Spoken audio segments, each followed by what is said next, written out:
Wa fil furu'i hadal arba'ah hum qadatu hadhil ummah asy-Syafi'i wal Hanafi Mubazzali wal Maliki wa Ahmad bil Hambali.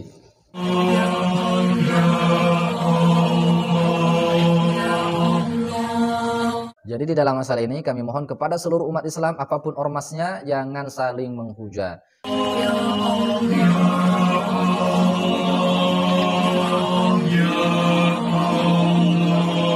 Kembali ke permasalahan, bagaimana hukumnya seorang non-muslim masuk ke dalam masjid? Nah, maka ini berselisih pendapat di antara para ulama.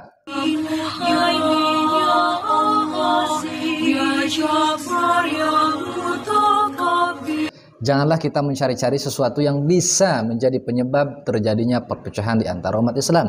Apalagi kita tahu sekarang ini banyak orang-orang yang mengambil keuntungan, mengambil kesempatan di dalam perpecahan umat Islam.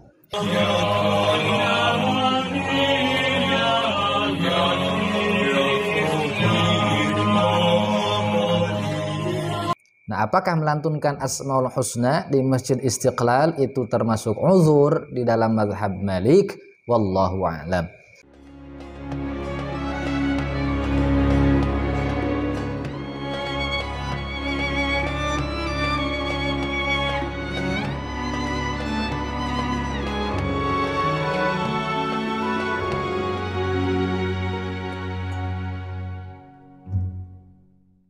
Assalamualaikum warahmatullahi wabarakatuh. Alhamdulillah wa syukru ala ni'amillah wa salatu wassalamu ala rasulillah Sayyidina wa maulana Muhammad ibn Abdillah wa ala alihi wa ashabihi wa mawalah amma ba'du. Sahabat sekalian yang dirahmati oleh Allah Subhanahu wa taala, lagi-lagi kita dihebohkan oleh satu video di mana di dalam video itu ada non-muslim yang melantunkan Asmaul Husna di dalam Masjid Istiqlal. Mudah-mudahan konten ini bisa memberikan sedikit pencerahan agar kita semua tidak saling menyalahkan dan tidak terjadi perpecahan. Jadi sekali lagi kami sampaikan, mari kita bijak di dalam berkomentar. Kalau kita setuju dengan salah satu pendapat ulama, ya kita setuju. Jangan menyerang ulama yang tidak sependapat dengan kita. Sahabat sekalian dirahmati oleh Allah Subhanahu wa taala, karena ini masalah halal dan haram, masalah mubah atau haram, maka masalah ini adalah masalah fikih. Nah, sedangkan kita Ahlus Sunnah wal Jamaah ketika menemukan satu masalah fikih, maka kita mau tak mau kembali ke salah satu di antara empat imam mazhab, Imam Hanafi, Imam Maliki, Imam Syafi'i, dan Imam Ahmad bin Hanbal. Karena sebagaimana di dalam sebuah bait dijelaskan, muttabi'us sunnati wal jamaah hum tabi'u madzahibil a'immah, bahwa Ahlus Sunnah wal Jamaah yang mengaku Ahlus Sunnah wal Jamaah itu seharusnya mengikuti para imam. Ya, imam yang mana? Fafil usuli tabi'ul madzhabah al-Asy'ari wal Maturidi mu'tabah. Di dalam akidah, di dalam tauhid, di dalam teologi, maka mau tidak mau kita harus mengikuti salah satu imam. Yang pertama, Imam Abu Hasan al-Asy'ari. Yang kedua, Imam Abu Mansur al-Maturidi. Wa fil furu'i hadal arba'ah hum qadatu hadhil ummah asy-Syafi'i wal Hanafi Mubazzali wal Maliki wa Ahmad bil Hambali. Di dalam mazhab fikih, di dalam praktek ibadah, maka mau tidak mau kita kembali kepada salah satu imam yang empat. Imam Hanafi, Maliki, Syafi'i, Hambali. Kemudian terakhir, wa fi tasawufi awi tariqati Imamuna Zunaidi dzal haqiqati. Di dalam tasawuf, di dalam akhlak, maka Ahlus Sunnah wal Jamaah senantiasa mengikuti Imam Junaidi al-Baghdadi dan juga Imam Abu Hamid al-Ghazali. Hal ini sebagaimana telah ditetapkan pada tahun 2015 ya konferensi atau mu'tamar penetapan siapa Ahlus Sunnah wal Jamaah.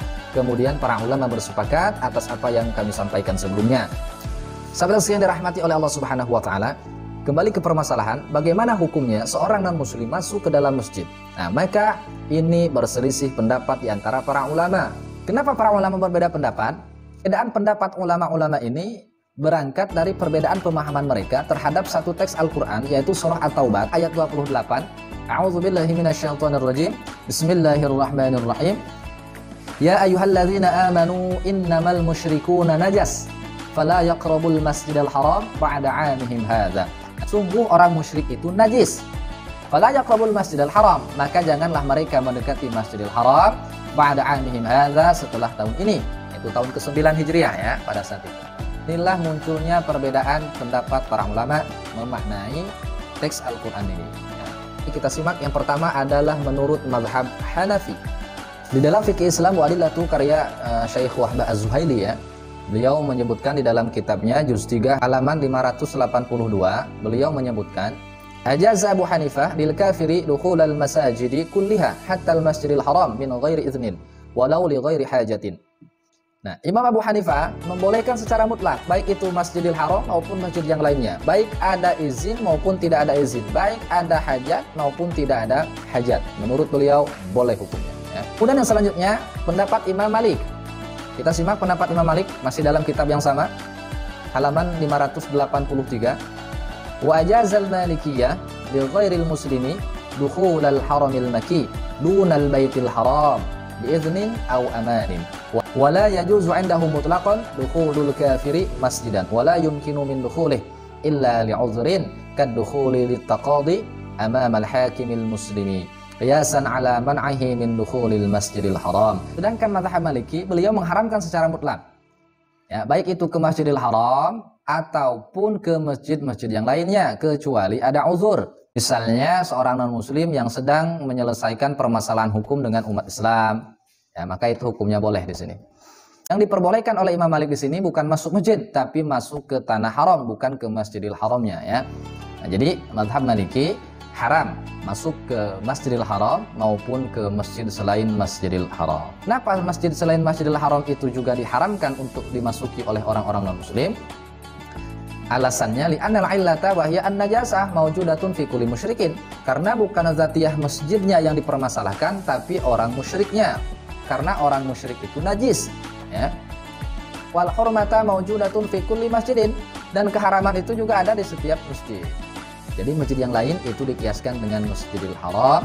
Yang pertama subjeknya najis, orang yang non-muslim, ya.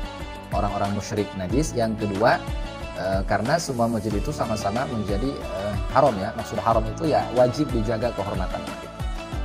Kemudian yang ketiga mazhab Imam Asy-Syafi'i, mazhab yang paling banyak diikuti oleh mayoritas umat muslim di Indonesia, ya. Bagaimana menurut mazhab Imam Malik? Kita simak kembali. Wa qala Syafi'iyah wal Hanabilah, telah berkata ulama-ulama Syafi'iyah dan Hanabilah, yumna'u ghairul muslim walau li maslahatin, walaupun ada kemaslahatan, min dukhuli harami Makkah, dari memasuki tanah haram. Nah, kenapa tidak disebut masjidnya? Kita lanjutkan. Liqauli ta'ala, ya ayyuhalladzina amanu innamal musyrikuuna najas fala yaqrabul masjidal haram ba'da 'amihim hadza.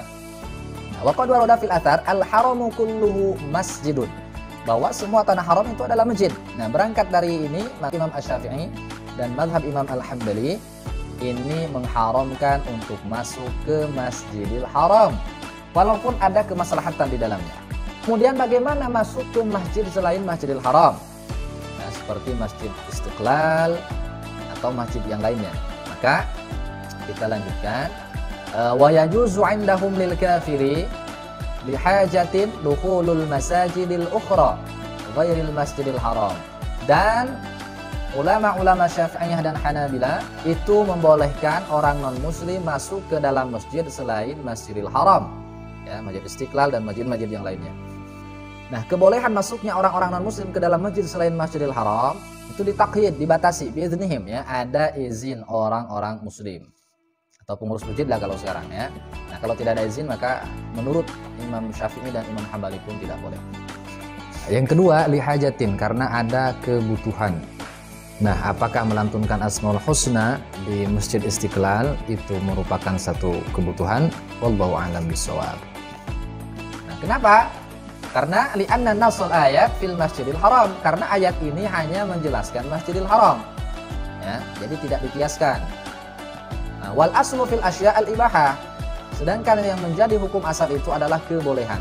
Ya, walam yarid fi syar'i ma yukhalifu hadzal asla, dan tidak ada teks yang menyelisihi asal ini, ya. Sebagaimana di dalam kaidah usul fiqh kita tahu bahwa aslu al-ibahah illa ma dalla dalilu ala khilafi. Jadi asal segala sesuatu itu hukumnya mubah kecuali ada teks yang menyelisihi hukum asal itu, ya. Kemudian yang dijadikan dasar dalil kebolehan ini adalah hadis Nabi Muhammad SAW, wa li'anna nabiyya sallallahu alaihi wasallam qadima alaihi wafdu ahli Thaif, karena sungguhnya Nabi Muhammad SAW itu telah datang kepada beliau satu kelompok dari masyarakat Thaif, ya, penduduk Thaif. Fanzalahum fil masjid qabla islamin. Kemudian Rasulullah menempatkan orang-orang Thaif ini di masjid, ya. Ini yang menjadi dasar kebolehan. Sahabat sekalian dirahmati oleh Allah Subhanahu wa taala. Jadi di dalam masalah ini kami mohon kepada seluruh umat Islam apapun ormasnya jangan saling menghujat. Yang meyakini haram ya silahkan, ya, yang meyakini boleh juga silahkan. Artinya ya kita ikuti salah satu pendapat, tidak menyalahkan orang lain karena semuanya punya dasar. Nah, yang bikin kacau ini adalah orang-orang awam yang selalu menghujat orang yang tidak sependapat dengan dirinya, dengan gurunya, dengan kelompoknya, dengan ormasnya. Nah, ini yang memecah belah umat ya. Jadi sekali lagi mari kita sama-sama bijak di dalam berkomentar. Sahabat sekalian yang dirahmati oleh Allah Subhanahu wa taala, begitulah penjelasan di dalam kitab Fiqih Islam wa Adillatuhu karya Syekh Wahbah Az-Zuhaili, di mana para ulama berbeda pendapat tentang hal ini. Nah, jadi kesimpulannya, yang pertama, mazhab Hanafi itu membolehkan secara mutlak, baik itu Masjidil Haram maupun masjid selain Masjidil Haram, baik ada hajat atau tidak ada hajat. Yang kedua, pendapat Imam Malik mengatakan bahwa haram secara mutlak hukumnya seorang non-muslim masuk ke dalam masjid illa li'uzrin, kecuali ada uzur ya, baik Masjidil Haram maupun masjid selainnya. Nah, apakah melantunkan Asmaul Husna di Masjid Istiqlal itu termasuk uzur di dalam mazhab Malik? Wallahu a'lam. Kemudian pendapat yang ketiga yaitu pendapat Imam Syafi'i, beliau mengharamkan masuk ke Masjidil Haram dan boleh masuk ke masjid selainnya dengan syarat yang pertama ada hajat, yang kedua adanya izin dari orang-orang Islam. Nah, pendapat ini juga sama dengan pendapatnya Imam Ahmad bin Hanbal, kecuali ada salah satu pendapatnya Imam bin Hanbal yang membolehkan masuk ke dalam masjid apabila diharapkan dia itu tertarik dengan agama Islam. Ini kalau kita lihat dari kacamata fikih ya, antara boleh dan tidaknya. Kemudian bagaimana kalau kita tinjau dari kacamata yang lain? Maka rasa-rasanya apa yang disampaikan oleh Ibnu Muflih Al-Hambali, yang biasanya juga digunakan sebagai dalil bolehnya tahlilan, la yanbaghi al-khuruj min 'adatin nas illa fil haram.